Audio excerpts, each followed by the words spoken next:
Bonjour, Monsieur le Président. Merci de nous recevoir à l'Élysée avec Julien Bugier. Bonjour Julien. Les ordures qui s'amoncellent, les stations essence avec des queues considérables. Je vais te péter la gueule. C'est la toute première fois que vous vous exprimez depuis le recours au 49.3 et depuis que cette réforme des retraites a été adoptée par le Parlement. Elle est très contestée dans la rue. Première question donc, est-ce que ce texte entrera en application, comme prévu, au 1er septembre? Dites-le nous. Non. C'est un mensonge. Qu'est-ce qui s'est passé dans notre pays?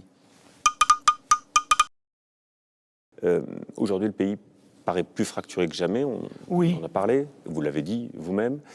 Est-ce que vous avez le sentiment d'avoir raté quelque chose? Est-ce que vous avez le sentiment d'avoir perdu la manière de comprendre et de parler aux Français? Oui, peut-être.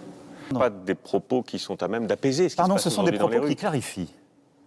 C'est toujours nous qui bossons, à qui on demande des efforts. Et c'est vrai qu'on demande. Cette réforme, il ne faut pas se tromper, on demande à nos compatriotes des efforts. C'est nous qui allons travailler 2 ans de plus. On leur demande des efforts. Et je salue d'ailleurs les manifestants qui ont dit, nous, c'est pas la retraite le problème, on ne veut plus travailler du tout. Pourquoi avoir attendu si longtemps pour Pardon, mettre sur la table? Vous êtes un drôle de type. Vous n'entendez pas qu'il y a des gens qui protestent. Et jamais les smicards n'ont autant vu leur pouvoir d'achat augmenter depuis des décennies. On a augmenté ces 18 derniers mois le SMIC en France de 9,5%. Plus que l'inflation. Est-ce que Elisabeth Borne a Édouard Philippe? Oui, il était Elisabeth Borne.